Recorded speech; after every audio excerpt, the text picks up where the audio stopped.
warahmatullahi wabarakatuh. Yang terhormat Ibu dan Bapak dosen serta teman-teman sekalian, perkenalkan nama saya Titi Latifah dengan 3 digit NIM terakhir 092.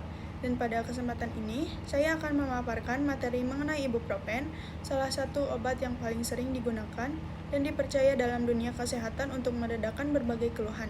Ibuprofen berkhasiat sebagai pereda nyeri ringan hingga sedang, penurun demam atau panas, serta sangat efektif untuk mengurangi peradangan yang terjadi di dalam tubuh. Secara kimia, senyawa ini diklasifikasikan ke dalam golongan obat antiinflamasi non-steroid atau yang sering disingkat AINS. Dengan rumus molekul lengkapnya adalah C13H18O2.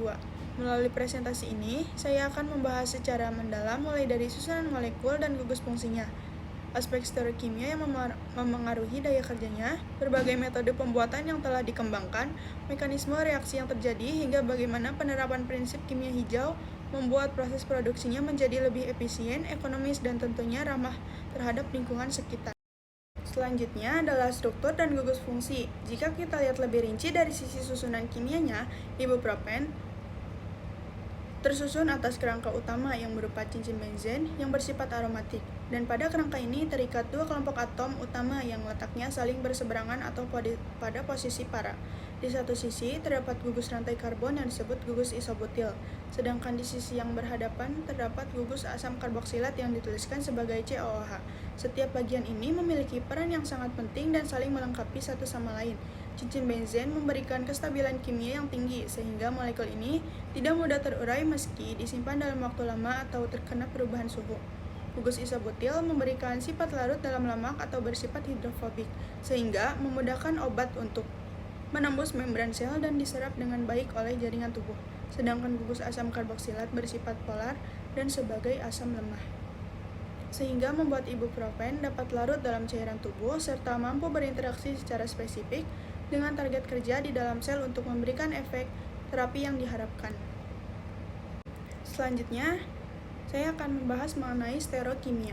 Selain struktur dasarnya, ibuprofen juga memiliki keunikan dari sisi tata ruang atomnya, yaitu memiliki satu titik asimetris atau pusat karbon kiral di dalam strukturnya.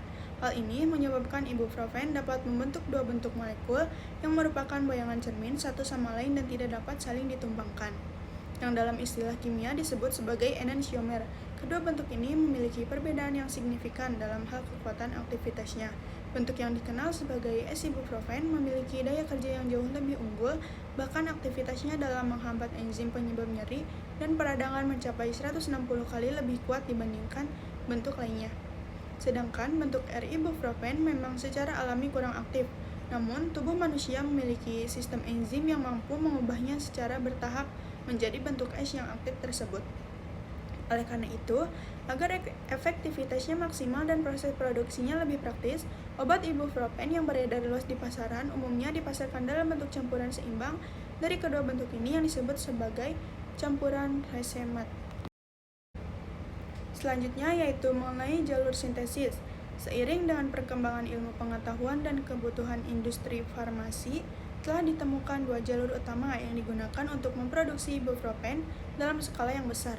Metode pertama yang dikembangkan lebih awal dikenal sebagai metode Butz, yang membutuhkan proses yang cukup panjang dan rumit melalui 6 tahapan reaksi berurutan. Sayangnya, metode ini dinilai kurang efisien karena hanya sekitar 40% dari total bahan baku yang merubah menjadi produk akhir, sehingga baik yang terbuang menjadi limbah. Kemudian, untuk mengatasi kelemahan tersebut, dikembangkanlah metode yang jauh lebih maju dan modern, yang dikenal sebagai metode BHC. Metode ini sangat sederhana karena hanya memerlukan 3 tahapan utama saja, yaitu reaksi asilasi Friedel-Crepes untuk menyusun kerangka awal molekul, dilanjutkan dengan tahap reduksi untuk mengubah gugus kimia tertentu, dan diakhiri dengan reaksi karbonilasi katalitik untuk membentuk struktur ibuprofen yang lengkap.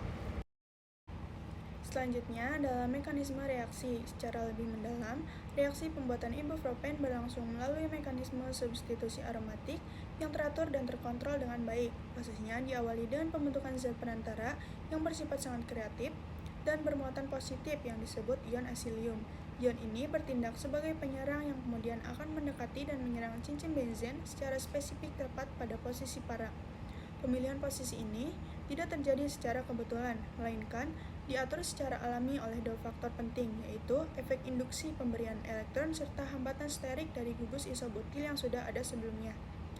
Sehingga posisi serangan lain menjadi terhalang dan tidak terbentuk zat samping yang tidak diinginkan. Setelah terbentuk struktur sementara yang disebut ion arenium, tahap yang terakhir adalah terjadi pelepasan ion hidrogen atau deprotonasi yang bertujuan untuk mengembalikan kembali kestabilan sistem ikatan rangka pada cincin benzen hingga akhirnya terbentuklah molekul ibupropen yang murni dan stabil. Selanjutnya yaitu ditinjau dari sisi kimia hijau. Jika kita bandingkan kedua metode tersebut dari sudut pandang kimia hijau yang mengutamakan efisiensi, ekonomi, dan kelestarian lingkungan, maka metode modern BHC terbukti memberikan keunggulan yang sangat nyata. Nilai efisiensi atomnya meningkat drastis menjadi berkisar antara 77% hingga bahkan bisa mencapai 99%, terutama jika zat samping yang dihasilkan seperti asam asetat dapat dipisahkan, dimurnikan, dan dipulihkan kembali untuk digunakan ulang dalam proses produksi berikutnya. Selain itu, metode ini menghasilkan volume limbah yang jauh lebih sedikit, menggunakan katalis yang dapat dipakai berulang kali tanpa kehilangan fungsinya, serta membutuhkan konsumsi energi dan bahan baku yang jauh lebih hemat dibandingkan metode konvensional. Hal ini membuktikan bahwa kemajuan dalam ilmu kimia tidak hanya bertujuan untuk menghasilkan obat yang berkualitas tinggi, tetapi juga dapat dirancang agar memberikan manfaat maksimal tanpa merusak keseimbangan alam. Dari seluruh pembahasan yang telah disampaikan, dapat saya tarik kesimpulan bahwa struktur molekul ibuprofen memiliki peran yang sangat sentral dan menentukan sepenuhnya sifat fisik, sifat kimia, serta efektivitas farmakologisnya sebagai obat. Perkembangan proses sintesis dari metode Butz yang rumit menuju metode BHC yang sederhana dan efisien memberikan contoh nyata bagaimana ilmu pengetahuan terus berkembang dan berinovasi. Hal ini sekaligus menunjukkan bahwa penerapan prinsip kimia hijau dalam industri farmasi sangat mungkin dilakukan, yang memberikan keuntungan besar baik bagi produsen, konsumen, maupun bagi kelangsungan lingkungan hidup. Demikianlah pemaparan materi yang dapat saya sampaikan. Besar harapan saya, uraian ini dapat menambah wawasan dan bermanfaat bagi kita semua.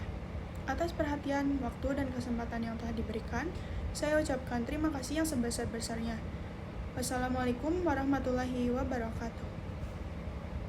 Dari seluruh pembahasan yang telah disampaikan, dapat saya tarik kesimpulan bahwa struktur molekul ibuprofen memiliki peran yang sangat sentral dan menentukan sepenuhnya sifat fisik, sifat kimia, serta efektivitas farmakologisnya sebagai obat. Perkembangan proses sintesis dari metode Butz yang rumit menuju metode BHC yang sederhana dan efisien memberikan contoh nyata bagaimana ilmu pengetahuan terus berkembang dan berinovasi.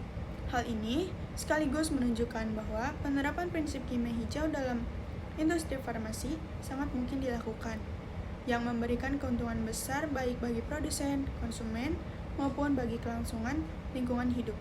Demikianlah pemaparan materi yang dapat saya sampaikan. Besar harapan saya, uraian ini dapat menambah wawasan dan bermanfaat bagi kita semua. Atas perhatian, waktu, dan kesempatan yang telah diberikan, saya ucapkan terima kasih yang sebesar-besarnya. Wassalamualaikum warahmatullahi wabarakatuh.